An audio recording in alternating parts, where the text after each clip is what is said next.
ఆదివారం కొరకు ఏర్పాటు చేయబడిన లేఖనాంశము వయోవృద్ధుల జ్ఞానము అనుభవము. వయోవృద్ధుల జ్ఞానము అనుభవము. వయోవృద్ధులు ఈ లోకపరముగా ఆలోచిస్తే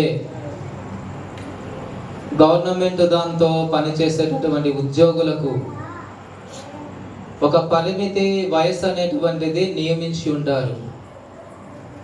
మొదటనేమో 58 సంవత్సరాలుగా ఉన్నది, దానిని 60 సంవత్సరాలు చేశారు. మరి కొంతకాలానికి 62 సంవత్సరాలకు చేశారు. అంటే ఈ వయసు వచ్చిన తరువాత వారు ఇక ఉద్యోగం చేయడము కష్టతరము. ఇన్ని సంవత్సరాలు కూడా సమాజానికి ఎంతో సేవ చేశారు. మరి ఇక వారు విశ్రాంతి తీసుకోవడము మంచిదని చెప్పేసి వారికి రిటైర్మెంట్ ఇస్తారు. అంటే ఆ కార్యాలు చేసి అలసినటువంటి వారికి గవర్నమెంట్ అందించేటటువంటి సదుపాయం అది. మరి ఉద్యోగస్తులు కాక పని చేసేవారు కూడా పొలం పనులో, కష్టం చేసుకునే ఇతర పనులు, ఏ యొక్క పనులు ఉంటాయి, వారు కూడా ఒక నియమితమైనటువంటి వయసు వచ్చిన తర్వాత ఇంటిలో విశ్రాంతి తీసుకొని బాధ్యతలన్నీ కూడా కుమారులకు అప్పగిస్తారు. అంటే ఇక నాలో ఉన్నటువంటి బలమంతా కూడా తరిగిపోయింది, ఇక పని నేను చేయడము కష్టతరము, విశ్రాంతి తీసుకుంటున్నాను చెప్పేసి ఆ బాధ్యతలన్నీ కూడా కుమారునికి లేదా కుమార్తెకు లేదంటే కోడలికి అప్పగించడం జరుగుతుంది. మరి ఈ వృద్ధాప్యం అనేటువంటిది మనుషులకు దేవుడు అనుగ్రహించేటటువంటి గొప్ప దీవెన. అలాగే వృద్ధాప్యములో ఉన్నటువంటి వారు మంచి పదవులను అలంకరించడము ద్వారా ఆ యొక్క పదవులలో నుంచి వారు చేసేటటువంటి ఆ యొక్క ఆజ్ఞలు కావచ్చు, లేదంటే మంచి మాటలు కావచ్చు, అవన్నీ కూడా ఏమవుతాయంటే సమాజానికి లేదా ఆ బిడ్డలకు మేలు కలగజేస్తాయి. ఈనాడు రాష్ట్రాన్ని పరిపాలించేటటువంటి ముఖ్యమంత్రి కావచ్చు, దేశాన్ని పరిపాలించేటటువంటి ప్రధానమంత్రి, రాష్ట్రపతి కావచ్చు, వీరి పరిపాలన సమయంలో కొంతమంది వ్యక్తులను వారి దరిదాపుల్లో ఉంచుకుంటారు. ఇదిగో ఈ యొక్క ఆజ్ఞలు జారీ చేస్తున్నా, దీని ద్వారా మంచి చెడ్డలు ఏంటో చెప్పండి, దీని ద్వారా ప్రమాదాలు ఏముంటాయో చెప్పండి. ఇవన్నీ చేయటము ద్వారా వారికి ఎటువంటి మేలు కలుగుతుందో ఆ వృద్ధాప్యములో, అనగా ఒక ఉన్నతమైనటువంటి పదవులు చేసి విరమణ చెందినటువంటి వారిని దగ్గర కూర్చొని సలహాలు అడుగుతూ ఉంటారు. ఆ సలహాలతో ఏం చేస్తారంటే దేశానికి కావలసినటువంటి మంచి పనులను వారు చేయడం జరుగుతుంది.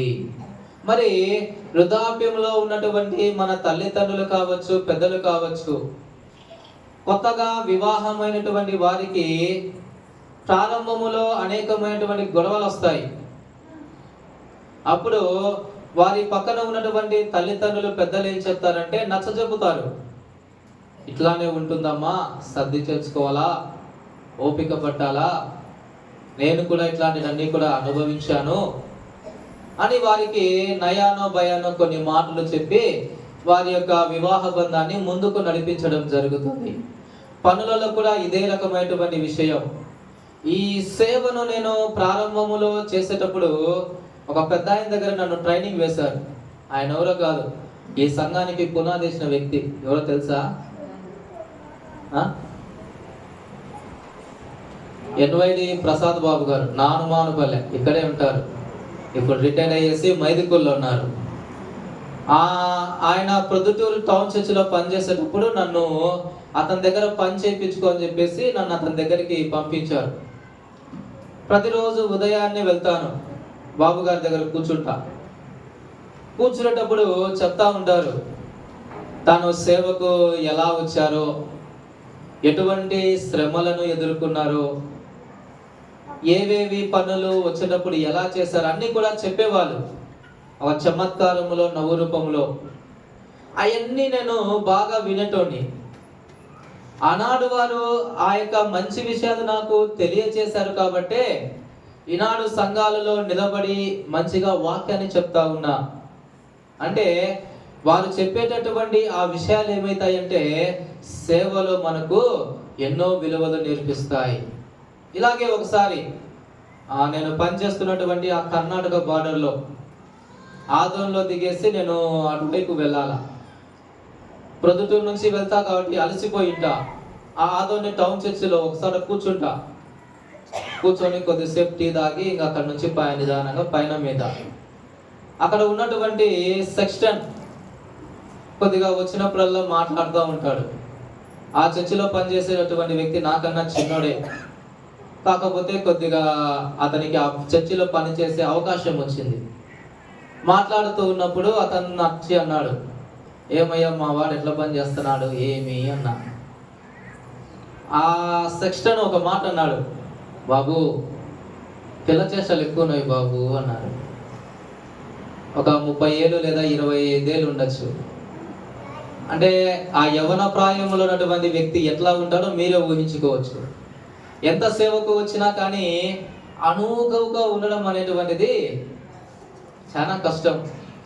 తన మాటలతో ప్రవర్తనలతో అక్కడ ఉన్నటువంటి పెద్దలకు కొద్దిగా కష్టతరం అనిపించేది. ఇక నేను ఈ విషయాన్ని చెప్తే బాధపడతాడు, చెప్పకపోతే ఇతను బాధపడతాడు. ఏం చేయాలో అర్థం కాలే. ఉండి ఉడుకు రక్తం లేయా, మీరంటున్నారు కదా పిల్లతనం ఉందని, కొన్ని రోజులు అడ్జస్ట్ కానీ అయ్యా అతనే నిదానంగా తెలుసుకుంటానులే అన్న. ఎట్లనో కింద మీద పడి ఇప్పుడు పెళ్ళి అయిపోయేసరికి ఆ యొక్క వేడంతా అతను ఉన్నటువంటి అల్లరంతా కూడా తొలగిపోయి ఇప్పుడు క్రమంగా చేస్తున్నాడు. వచ్చేటప్పుడు మళ్ళీ అడిగా, ఏమయ్యా ఇప్పుడు ఎట్లున్నాడు అని. పర్వాలేదు బాబు అన్నాడు. సంతోషం నాయనా అని. అంటే కొన్ని రకాలైనటువంటి పెద్దల యొక్క మాటల ప్రభావంతో ఏమవుతుందంటే తనలో ఉన్నటువంటి ఆ దుడుకుతనాన్ని అంతా కూడా తగ్గించుకొని ఒక క్రమమైనటువంటి రీతిలో నడవడం జరుగుతుంది. మరి కుటుంబములో ఉన్నటువంటి మనము కూడా నేటి ఈ కాలంలో ఏమవుతుందంటే పెద్దల పట్ల ఉన్నటువంటి గౌరవ మర్యాదలన్నీ కూడా తరిగిపోతున్నటువంటి దినాలు ఇవి. పెద్దలంటే ఎవరే కానీ లెక్క చేయనటువంటి దినాలు. పిల్లలు కూడా ఆ యొక్క అవతాత గారుని ఈనాడు ఏమని పిలుస్తున్నారంటే పేరుతో పిలుస్తున్నారు. ఇంకా హేయమైనటువంటి విషయం ఏంటంటే ముసలోడా ముసల్దానా అని పిలుస్తారు. పిలుస్తున్నారా మీరు? పిలుస్తున్నారా? ఇందాక పిలుస్తా అన్నారు, మళ్ళీ ఎట్లెట్టారు? పిలుస్తున్నారా లేదా మీరే చెప్పండి. నేను వెళ్ళి అడుగుతా, ఎవరైనా మా వాళ్ళు ఇట్లా అన్నారంటే ఏం చేయాలో మిమ్మల్ని మళ్ళీ చెప్తా. అంటే వాళ్ళు నేర్చుకునేటటువంటి ఆ విధానములో గౌరవ మర్యాదలు అనేటువంటివి తరిగిపోతున్నాయి. అందుకనే లేఖన భాగం మనకి ఈ దినమున వారిని గౌరవించటము ద్వారా, వారి అడుగుజాడలలో నడచటము ద్వారా మన జీవితానికి ఎటువంటి మేలు కలుగుతుందో ఈనాడు ఈ లేఖన భాగాలు అనేటువంటివి తెలియచేస్తున్నాయి. మొదటి పాఠం చదివాం, ఆదికాండము 24వ అధ్యాయము 1 నుంచి 14 వచనాలు. ఈ యొక్క లేఖన వృత్తాంతం అంతా కూడా మనకు తెలిసినటువంటిదే. అబ్రహాం గారు, ఎలియాజర్ గారు, మరి ఇస్సాకు గారు, రిబ్కా గారు, వారి మధ్యలో జరిగినటువంటి ఆ సంభాషణ గురించి ఈ లేఖన వచనాలు వివరణ అందిస్తూ ఉన్నాయి. అబ్రహాం గారు వృద్ధాప్యానికి చేరుకున్నారు. వృద్ధాప్యానికి చేరుకున్న దేవుని యొక్క దీవెనతో ఆయన శ్రేష్టమైనటువంటి గర్భఫలాన్ని పొందుకున్నాడు. అయితే ఈ సమయమున ఆయన ఏం చేస్తున్నాడంటే వృద్ధాప్యములో కలిగినటువంటి తన కుమారునికి యుక్త వయసు రాగా అతనికి వివాహం చేయాలని చెప్పేసి ఆలోచించాడు. కానీ లేవలేని పరిస్థితి, నడవలేనటువంటి ఆ యొక్క అనారోగ్య సమస్య, బలహీన స్థితిలో ఆయన ఉన్నాడు. కానీ బలమైనటువంటి ఆలోచన ఏంటంటే తన కుమారుని యొక్క జీవితాన్ని చక్కదిద్దడము. అందుకేం చేస్తారంటే తన పనివారిని అందరినీ కూడా గమనించారు. వారిలో ప్రధాన పనివాడు తన దగ్గరికి పిలిపించాడు. ఆయన పేరు ఇక్కడ లేదు, కానీ ఆయన పేరు ఏమిటంటే ఎలియాజరు. ఆయన పేరు ఎలియాజరు. ఈయనను పిలిపించి మాట్లాడుతున్నాడు. ఏ విధంగా మాట్లాడుతున్నాడంటే అతని యొక్క హస్తాన్ని తీసుకొని తొడ దగ్గర పెట్టుకుంటా ఉన్నాడు. అంటే దాని యొక్క అర్థం ఏమిటి అంటే ప్రమాణము చేయటము. ఈనాడు వ్యక్తులు తన యొక్క మాటలు నిలుపుకోవడానికి ఆ యొక్క బాండ్ పేపర్ లేదా ఏదైనా నోటరీ పేపర్ తీసుకుని లేదా సాక్షుల రూపంలో వాళ్ళ ప్రమాణాన్ని చేస్తూ ఉంటారు. మరి ఆనాటి కాలంలో వారి యొక్క ప్రమాణ స్థితి ఏ విధంగా ఉన్నదంటే ఆ యొక్క ఎదుటి వ్యక్తిని ఆ చెయ్యి హస్తాన్ని తీసుకొని వారి తొడ దగ్గర పెట్టుకొని మాట్లాడుతున్నాడు. అర్థం ఏమిటంటే ఇది గొప్ప ప్రమాణము అని. ఏంటి ఆ ప్రమాణం అంటే, ఇదిగో దేవుడు నాకు ఇచ్చినటువంటి యొక్క దేశములో ఇక్కడ ఉన్నటువంటి వారిని నా కోడలుగా చేసుకోవడానికి నాకు ఇష్టము లేదు. నా యొక్క కోరిక ఏమిటంటే నా యొక్క స్వజనములో నుంచి, నా యొక్క రక్త సంబంధికుల నుంచి నా కొడుకుకి భార్యను తీసుకొని రావాలి. ఆ జనాంగములో నుంచే నాకు కోడలిగా రావాలని చెప్పేసి ఆ యొక్క పనివానికి ఆ బాధ్యతను అప్పగిస్తున్నాడు. అతనికే ఎందుకు అప్పగించాడంటే అక్కడ ఉన్నటువంటి వారందరిలో భక్తిపరుడు, ప్రార్థనాపరుడు ఎవరంటే ఈ ఎలియాజరు గారు. కాబట్టే అబ్రహాము గారు ఏ విధంగా అయితే దేవుని యందు విశ్వాసం ఉంచారో ఈ యొక్క ఎలియాజరు గారు కూడా ఆ విశ్వాసాన్ని కలిగి ఉన్నాడు. ఆయనకు ఆ బాధ్యతను అప్పగిస్తే చిత్తం అని చెప్పేసి వారి యొక్క స్వజనం వైపు పరుగులు పెట్టాడు. తనతో పాటు ఒంటెలను, విస్తారమైనటువంటి ధనమును అంతా కూడా తీసుకువెళ్ళాడు. ఆ ఊరికి చేరుకోగానే అతను చేసినటువంటి మొదటి పని ఏమిటంటే దేవుని సన్నిధానములో మోకరించడం. ఇక్కడ వ్యక్తులు మోకరించడము పెద్ద విశేషముగా మనకు కనిపించకపోవచ్చు. తన వెంట తీసుకొని వచ్చినటువంటి ఒంటెలను సైతం కూడా ఎలియాజరు గారు ఏం చేస్తున్నారంటే మోకరింపజేసి ప్రార్థన చేస్తున్నాడు. తండ్రి, నన్ను ఇక్కడ తీసుకొని వచ్చావు కదా, నీకు మొర పెడుతున్నాను, నాకు సహాయం చేయి. ఈ బావి దగ్గరికి ఏ చిన్నదైతే వస్తుందో, ఎవరినైతే నేను దాహం అని అడుగుతానో ఆ చిన్నది నా దాహము తీర్చి నా ఒంటెలకు కూడా దాహము తీరిస్తే ఆమెనే నీవు సిద్ధపరచావని అనుకుంటాను అని దేవుని మీద ఆధారపడి ప్రార్థన చేశాడు. మరి కొద్ది సమయములోనే అక్కడికి రెబ్కా గారు వచ్చారు. ఆమె ఎవరో కాదు, అబ్రహాము గారికి సమీప రక్త సంబంధే, లాబాను గారి యొక్క కుమార్తెనే. వచ్చి రాగానే ఆమెను అడుగుతాడు, అమ్మ దాహం వేస్తుంది, నీళ్ళు ఇవ్వమ్మా అని. చూడడానికి చక్కగా ఉంది. అప్పుడు ఆమె ఒక మాట అన్నది, అయ్యా నీ యొక్క నీళ్లు పోసి నీ దాహం తీరుస్తాను, అలాగే నీ ఒంటెలకు కూడా నీళ్లు పెడతాను అని. మనుషునికైతే ఒక కుండ నీళ్ళు సరిపోతాయి, మరి ఒంటెకు అది కొన్ని నెలలు దాచుకోవడానికి మొత్తం అంతా తాగేస్తుంది. అలాంటిది 10 ఒంటెలు, ఎన్ని నీళ్లు పోయాలో కదా. అంత శ్రమను చేసి వాటన్నిటికీ కూడా దాహం తీర్చింది. అప్పుడు ఆ ఎలియాజరు గారు అనుకున్నారు, ఈమె భౌతిక పరమైనటువంటి సౌందర్యమే కాదు, లోపల ఉన్నటువంటి అంతరింగక గుణాలు కూడా చాలా శ్రేష్టమైనవి. విధేయత చూపిస్తున్నది, సహాయపడుతున్నది, ఆదరిస్తుంది. నేను ఏమైతే మనవి చేశానో ఆ దేవుడు నా మనవిని ఆలకించి నాకు దారిని చూపాడు. అంటే ఇక్కడ వృద్ధాప్యములో ఉన్నటువంటి వారు ఏం చేస్తున్నారంటే దేవుని మీద ఆధారపడటము ద్వారా తమ బిడ్డలకు మంచి భవిష్యత్తును అనుగ్రహించుకున్నారు. ఈనాడు లోకములో మనం ఉన్నటువంటి మనమందరం కూడా మన పిల్లలకు వివాహం చేయాలంటే అనేకమైనటువంటి ఆలోచనలు చేస్తాం. అబ్బాయి ఏదైనా గవర్నమెంట్ ఉద్యోగం చేస్తున్నాడా, లేదా అబ్బాయికి ఏమైనా వెనకాల ఆస్తిపాస్తులు ఉన్నాయా, లేదా అబ్బాయికి ఇంకా ఏమైనా వ్యాపారాలు ఉన్నాయా, ఇలా అన్ని చూసుకొని చేసేస్తాం. చివరికి అతను తాగుబోతుడైనా తిరుగుబోతుడైనా ఏ ఉన్నా కానీ లెక్క చేయ, అతనికి డబ్బు ఉందని చెప్పేసి బయట ఉన్నటువంటి ఆ దుర్గుణాలను పట్టించుకోకుండా డబ్బును చూసేసి ఇస్తా ఉంటాం. అది కొన్ని రాన్నాళ్ళు ముచ్చటలాగానే అయిపోతా ఉన్నాయి. తర్వాత అనేకమైనటువంటి సమస్యలు కొనియాడుతూ ఉన్నాం. ఈనాడు లోకములో చేసేటటువంటి తల్లిదండ్రుల పెద్ద పొరపాటు ఇదే. తమ యొక్క పిల్లలకు అవసరమైనటువంటి విషయాన్ని దేవుని యొక్క సన్నిధానములో మోకరించి ప్రార్థన చేయడం మరచిపోతున్నారు. అందుకనే వాళ్ళు అత్తగారింట్లో అక్కడ ఉండేటటువంటి పరిస్థితులు అనుమతించుకోలేక బాధపడుతూ నరకయాతన చెందుతూ ఉంటారు. పెళ్ళైపోతేనే చిక్కిపోతూ ఉంటారు. పైకి చెప్పుకోలేటువంటి సమస్యలతో మరిగిపోతూ ఉంటారు. మరి తల్లిదండ్రులను ఈ విషయాన్ని గమనించాలి. వృద్ధాప్యానికి వస్తున్నాం కదా, ఇక నా కుమార్తె భవిష్యత్తు ఏమవుతుందో అని ముందు వెనకకుండా ఆలోచించకుండా మనం చేస్తే వారి భవిష్యత్ అంతా కూడా ప్రమాదములో పడుతుంది. ఇక్కడ అబ్రహాము గారు వృద్ధాప్యానికి వచ్చిన దేవుని యందు విశ్వాసం ఉంచి ఆ పనిని అప్పగించుకున్నారు. వారి కుమారునికి కావలసినటువంటి శ్రేష్టమైనటువంటి వ్యక్తిని సిద్ధపరచుకున్నారు. ఆ వివాహం అంతా కూడా ఆశీర్వదింపబడింది. గొప్పగా వారు వర్ధిల్లారు. ఆ కార్యక్రమములో ముందు ఉన్నటువంటి ఆ వృద్ధాప్యములో వ్యక్తులు కూడా సఫలత చెందినట్లు మనం చూస్తూ ఉన్నాము.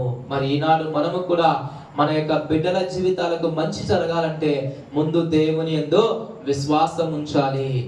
ఆ వృద్ధాప్యములో వారు తీసుకున్నటువంటి ఆ మంచి నిర్ణయాలు నీవు పాటించగలిగితే నీ బిడ్డలకు మంచి జరుగుతుంది. నీ కార్యములో నీవు సఫలత చెందుతావని ఈ దినమున లేఖనాంశము మనకు వివరణ అందిస్తూ ఉన్నది. ఇక రెండవది ఏమిటి అంటే ఆత్మీయత. ఒకటేమో సఫలత, రెండవదేమో ఆత్మీయత. ఆ తిమోతికి రాసిన రెండవ పత్రిక 1వ అధ్యాయము 5వ వచనం చూడండి. తిమోతికి రాసిన మొదటి పత్రిక 2వ పత్రిక 1వ అధ్యాయం 5వ వచనం.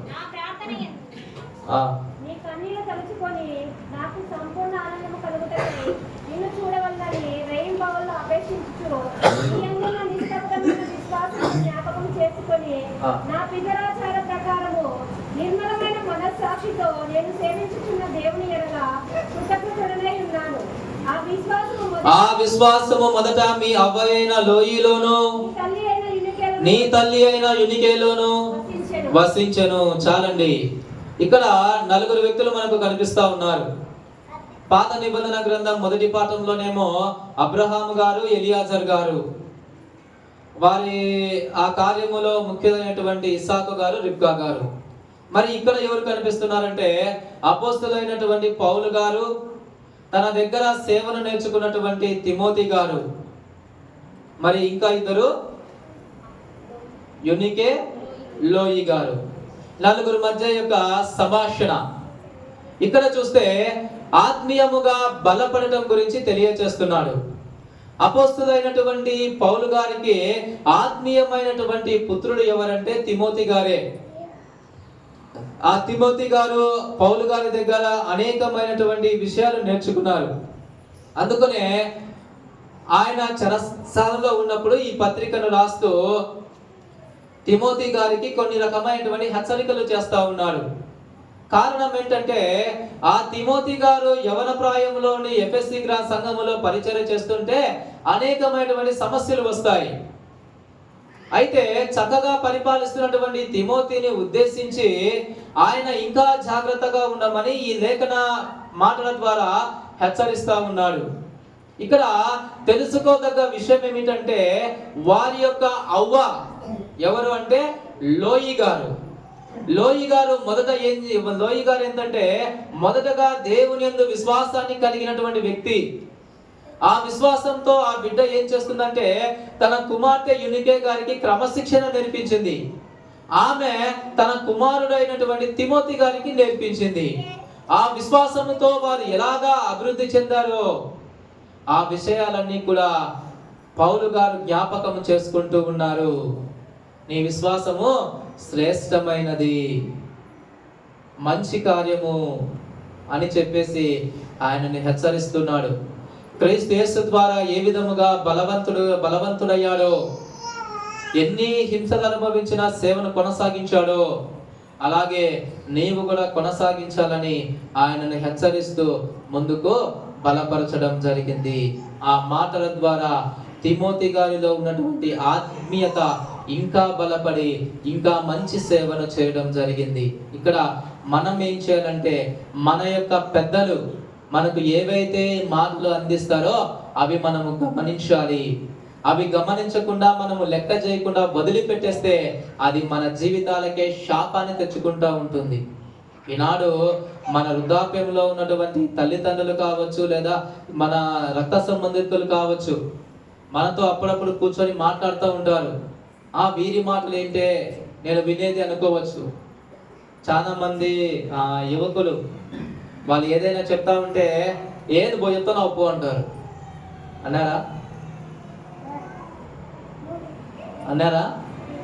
అన్నావా నిజం రా, వాడు ధైర్యంగా ఒప్పుకుంటున్నాడు. అలా చేయడం తప్పు.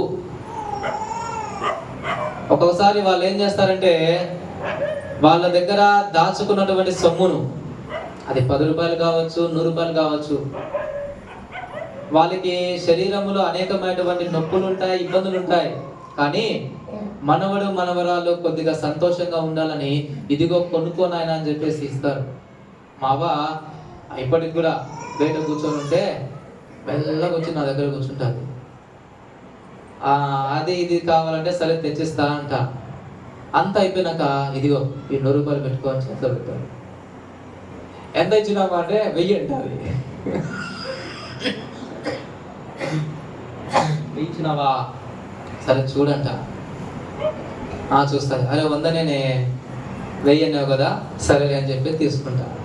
అంటే వారికి ఇబ్బందులు ఉన్నా కానీ ఏం చేస్తారంటే మనవనికి ఏదైనా అవసరం ఉంటుంది అని వారి ప్రేమను తెలియజేస్తూ ఉంటారు. మనం కూడా టైం ఉన్నప్పుడు ఏం చేయాలంటే వారి దగ్గర కూర్చుంటే కథల రూపంలో కొన్ని విషయాలు మనకు చెప్తారు. అవి మనము విన్నామంటే రేపు నీవు పెద్ద అయిన తర్వాత అవి ఉపయోగపడతాయి. ప్రస్తుత కాలంలో మనకు ఉపయోగపడకపోవచ్చు, కానీ వారు చెప్పేటటువంటి ఆ యొక్క మంచి మాటలు ఏం చేస్తాయంటే నీ యొక్క భవిష్యత్తును తీర్చిదిద్దుతాయి. ఎప్పుడైనా సమస్య వచ్చినప్పుడు ఇదిగో ఆనాడు మా అవ్వ నాకు చెప్పింది కదా, ఈ పని చేస్తే బాగుంటుంది అని చెప్పేసి వారు ఆలోచన కలిగి ఉంటారు. ఇప్పటికి కూడా కొన్ని రకాలైనటువంటి నొప్పులు వస్తాయి. డాక్టర్ దగ్గరికి వెళ్ళేసి అవన్నీ ఇవన్నీ తీసుకున్నా కానీ కొద్దిగా నసగానే ఉంటుంది. వాళ్ళు ఏం చేస్తారో తెలియదు, కానీ ఈ ఆకు తీసుకొని వచ్చేసి కొద్దిగా రుద్దేస్తారు. కొద్దిసేపటికే లేదా మరుసటి రోజుకి అది తగ్గిపోతుంది. అంటే కొన్ని రకాలైనటువంటి మంచి విషయాలు కూడా వాళ్ళ దగ్గర ఉంటాయి. మరి మనం ఏం చేయాలంటే వాటిని నేర్చుకోవాలి. అప్పుడే మనము వర్ధిల్లుతాము. ఈనాడు మనం కూర్చుంటే దీంతో దాదాపు సగం మంది పైగా వృద్ధులు ఉంటారు. వారికి చూపు సరిగా లేకపోవచ్చు. చూశాను నేను ఇక్కడ చేతిలో పాటల పుస్తకం ఏం లేదు, కానీ ఒక 5 నిమిషాలు ఏకదాటిగా పాట పాడుతూనే ఉంది. ఈనాడు మనం కొద్దిగా పాట పాడాలంటే ఖచ్చితంగా బుక్ కొనాల్సిందే కదా. అంటే ఎంత జ్ఞాపక శక్తి ఇచ్చాడు కదా. ఆనాటి కాలంలో వాళ్ళు ఉదయం అంతా కూడా కష్టపడి సాయంత్రం వచ్చేసరికి దేవుని సన్నిధానంలో కూర్చుంటారు, పాటలు పాడుతూనే ఉంటారు, పాడేసి ప్రార్థన చేసుకొని వెళతారు. శ్రేష్టమైనటువంటి మంచి తిండి తిన్నారు. ఈనాటి ఇక్కడ ఉన్నటువంటి వ్యక్తులు దాదాపు 70 సంవత్సరాలు 80 సంవత్సరాలు ఉంటాయి. అయినా కానీ ఆరోగ్యంగా ఉన్నారంటే వారు మంచి తిండి తినటం చేతనే. అప్పుడప్పుడు అడుగుతూ ఉంటా, అవ్వ నాకు ఈ వయసులోనే కాళ్ళ నొప్పులు వస్తున్నాయే, నువ్వేమో ఆ బిందెను పడుకొని పైకి ఎత్తుతావు ఏందివా అంటే, అప్పుడు మేము తిన్న తిండి అట్లాంటిదిలే అంటారు. కానీ మనము ఆ తిండి గురించే పట్టించుకోకుండా ఉంటాం. కనుక పెద్దలైనటువంటి వారి యొక్క మాటలు వింటే మన ఆధ్యాత్మిక స్థితి అనేటువంటిది బలపడుతుంది, సఫలత చెందుతాము, ఆధ్యాత్మికంగా కూడా ఎదుగుతాం. ఇక 3వది ఏమిటంటే ఆశీర్వదింపబడతాం. లూకాసు వార్త 1వ అధ్యాయము 5వ వచనం చదవండి.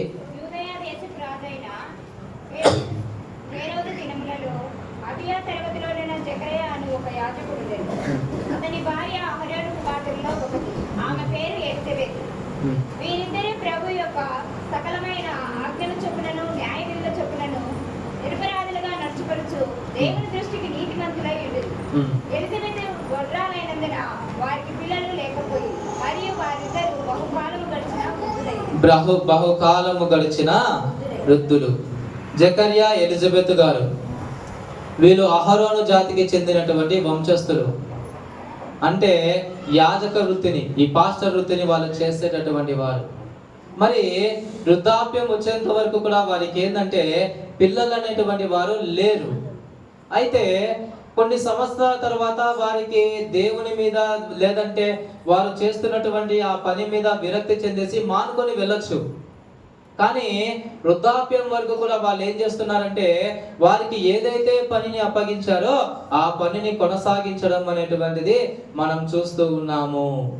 మరి ఆ పనిని కొనసాగించడం చేత దేవుని యందు నిరీక్షణ వదలకుండా ఆ కార్యక్రమాన్ని చేయటము ద్వారా వారు వృద్ధాప్యములో కూడా ఆ దీవెన పొందుకోవడం జరిగింది.